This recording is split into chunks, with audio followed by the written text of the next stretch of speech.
Et bonjour à tous, mon nom est François Letarte. Bienvenue sur ma chaîne JDRD30, une chaîne consacrée aux jeux de rôle sur table. L'hydroliste, je vais essayer de faire un petit exposé. C'est suite à. En fait, c'est inspiré d'une vidéo que j'ai faite récemment, une réponse à coups critiques parlant de est-ce que c'est des jeux équilibrés ou pas. Là. Je fais un peu écho à ça, entre autres parce que, bon, j'ai eu un commentaire de Narcisse Valor, il m'en fait souvent. C'est ça. Puis c'est drôle, lui, quand il me fait des commentaires, là, il partage comment il fait ça. C'est super intéressant. Et des fois, là, quand il veut mettre le point sur c'est de même que je fais ça, il veut comme souligner des choses, il m'écrit des mots en majuscule. Moi, je trouve ça très rigolo. Merci, Darcy. Continue. J'aime tes commentaires, soit dit en passant. Mais en même temps, ça m'a fait réfléchir à quelque chose. C'est parce qu'en fait, là, ce qu'il disait dans son commentaire, c'était comme. En fait, c'était en réponse à quelque chose que j'avais dit dans la vidéo, comme de quoi que moi, tu sais, dans un jeu à niveau, vous avez quelqu'un de 15e niveau, puis qu'il y a un nouveau qui arrive, je le mets premier niveau. C'est ça. Je me dis que j'ai pas de problème avec ça. Puis c'est ça. Puis la disparité, ben c'est sûr que lui, tu sais, il voit ça, il joue à Pathfinder, tu sais, il voit ça de son point de vue de Pathfinder, probablement de la façon qu'il run ses games aussi, là, puis qu'il dirait que, tu sais, c'était avoir un premier niveau dans un cas comme ça, c'est un boulet. Tu sais, je comprends son point de vue, je comprends d'où ce qui vient avec ça. C'est sûr que c'est toute une question de doigté, là. Moi, je suis capable de faire en sorte que ça marche, une affaire de même. Ben, je me dis que dans la fiction, puis je répéterai pas les exemples, mais il y a ça. Dans les fictions qu'on lit, ce genre de disparité-là, elle existe. Fait que pourquoi pas la vivre en jeu de rôle? Je te dirais que la grosse différence, c'est les points de vie, là, en gros, là, les points de vie, puis les capacités attaquées, parce que le jeu, les stats d'attaque, là, je parle de Chroniques oubliées, là, augmentent de façon presque exponentielle, mais c'est à peu près tout. Tu sais, veut dire, puis aussi qu'un personnage plus haut niveau, il accepte plus d'affaires différentes à faire. Bon, puis aussi des affaires peut-être un peu plus puissantes, là, mais reste que c'est plus au niveau de la variété, tu sais. Mais c'est ça. Ce qui fait que, tu sais, dans Chroniques oubliées, moi, je le gère bien. C'est que souvent, les aventures sont de toute façon adaptées, que tout le monde a de quoi faire selon sa capacité. Là. Il s'agit que le joueur joue intelligemment. Il y a le principe des points de chance, qui est quand même un gros game changer. Il y a le principe que j'ai mis une règle maison, comme de quoi qu'un plus bas niveau, s'il y a besoin d'un point de chance supplémentaire, un plus haut niveau peut y donner, un genre de tutorat. J'appelle cette technique-là Anakin Drop. Puis, quoi d'autre? C'est ça, tu sais, les tests de capacité de base c'est à peu près égal. Oui, puis la progression, moi, de la façon que je fais la progression des niveaux dans un jeu à niveau, désormais, ben, ça fait en sorte que les bas niveaux augmentent très vite. Les hauts niveaux, ça prend du temps avant qu'ils augmentent. Parce que je suis dans la mentalité que, tu sais, en 3 films de Star Wars, Darth Vader n'a pas évolué tant que ça, tandis que Luke a progressé beaucoup plus. Ben, c'est ça. C'est un peu cette vision-là que j'ai. Maintenant, je me suis pas pensé, mais quel jeu gère bien cette disparité-là? T'sais? C'est ça, parce que oui, je peux comprendre que dans un jeu à donjon, ça peut être embêtant. Comme je dis, moi j'ai trouvé une façon de le faire avec un jeu qui a des mécaniques qui m'aident à le faire, qui vont comme sur lesquelles je peux m'appuyer pour que ça marche une affaire de même. Mais tu sais, je regarde, mettons, des jeux que j'aime bien, que j'ai joué. Tu sais, le système D6, ça le fait en fait. Un personnage qui commence, il n'y a pas tant de disparité, surtout que le système D6, c'est que tu lances un paquet de D6, puis tu sais, plus que tu en lances, plus que de toute façon, tu roules la moyenne. Tandis que, tu sais, quand tu roules moins de dés, ben, tu as plus de chances d'avoir des très bons et des très des moins bons succès. Tu sais, les écarts vont être plus évidents, là. C'est ça. Fait qu'il y a un peu de ça. Basic role-playing, quand même, tu sais, ça n'est un, c'est un jeu à pourcentage, puis ça le fait.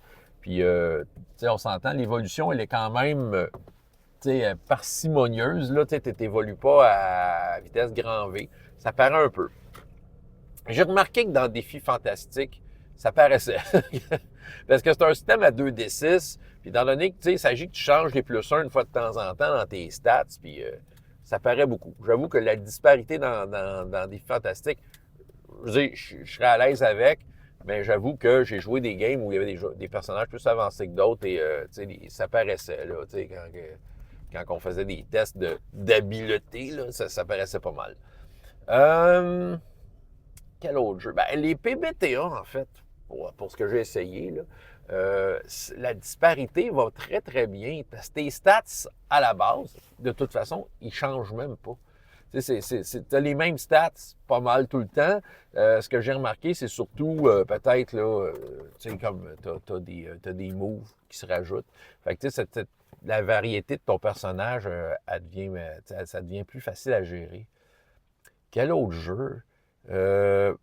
Hey, Hero Kids, je trouve que, tu sais, puis j'en parle de temps en temps d'Hero Kids, là, parce que c'est un jeu pour enfants, mais, tu sais, la mécanique est réussie. Écoute, le gars qui a créé ça, il a fait de quoi de simple, mais, tu sais, moi, pour avoir joué des centaines de games d'Hero Kids, là, tu sais, puis avoir essayé justement des personnages qui évoluaient, mais j'ai trouvé qu'intégrer les nouveaux personnages, ils s'intégraient très, très bien. Tu sais, ils n'étaient pas démunis face à des personnages qui ont beaucoup plus d'affaires. Ce que ça donne de plus, Hero Kids, quand tu es avancé, ben, tu sais, ton pool de dés augmente, mais tu prends le meilleur des dés. Tu sais, dans le fond, ça veut dire que, tu sais, quelqu'un qui roule un des 6 pour essayer de quoi, puis quelqu'un qui en roule 5, ben, dans les deux cas, tu prends le plus gros des dés, dans les deux cas, ils peuvent avoir un 6, un et l'autre. Tu sais, il peut avoir il y a une chance sur 6 d'avoir un des 6, tandis que l'autre, ben, il y a plus de chances d'avoir un 6 que sur un des 6, mais tu sais, au final, le résultat va être le même. Puis j'ai toujours trouvé que c'était le fun, ce jeu-là, parce que c'est ça. Parce que les personnages avancés se sentent super compétents, se sentent beaucoup plus en confiance, mais les difficultés, je veux dire, les conséquences et les difficultés, ça va être à peu près les mêmes. C'est juste que, tu sais, comme je pourrais dire, les probabilités sont juste un peu plus de leur bord. Fait que Hero Kids le fait super bien, là, c'est ça. Fait que, tu sais, dans le fond, c'est pour ça que l'équilibre, la disparité entre les niveaux, moi, j'ai aucun problème avec ça. Ça dépend du jeu.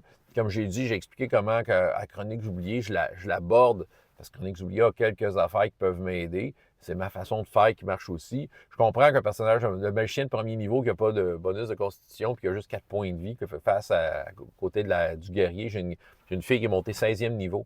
C'est vrai, cette semaine. C'est la première fois de ma vie dans un jeu à la donjon qu'il y a un personnage de 16e niveau. Moi, je pense déjà 15e. Non, j'ai peut-être fait le 15e, mais tu sais, dans toutes les games que j'ai faites dans ma vie, tu sais, je n'ai jamais dépassé vraiment le 15e. C'est la première fois qu'il y a un personnage de 16e niveau. Fait que c'est ça. Puis là, elle a fait ses points de vie. 152 points de vie. Fait que t'imagines, là, tu sais, t'as la chevalière d'expérience, 152 points de vie, puis il y a un magicien qui a 4 points de vie qui l'accompagne. Tu sais, narrativement, tu peux comme expliquer que, tu sais, elle devient comme un peu son protecteur. C'est ça, tu sais, dans le fond.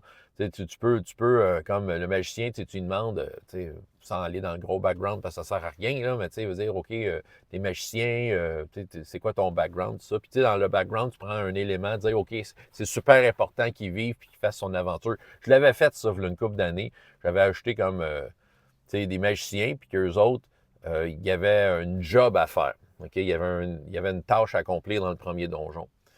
Il était des premiers niveaux, puis tu avais elle, qui dans le temps, c'était 7 joueuses-là, et d'autres qui étaient comme genre 8e niveau là, dans le temps.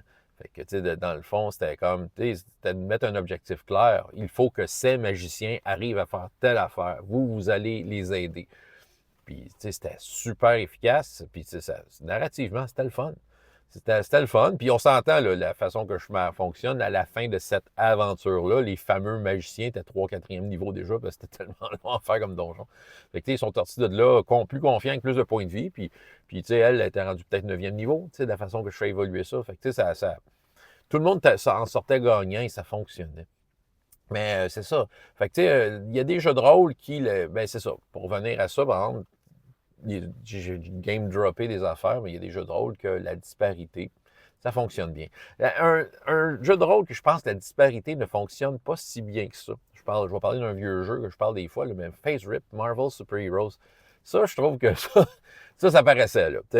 Tu mettais là, veux dire, tu mettais, mettons, Hulk contre Thor, mettons, là, puis Robin.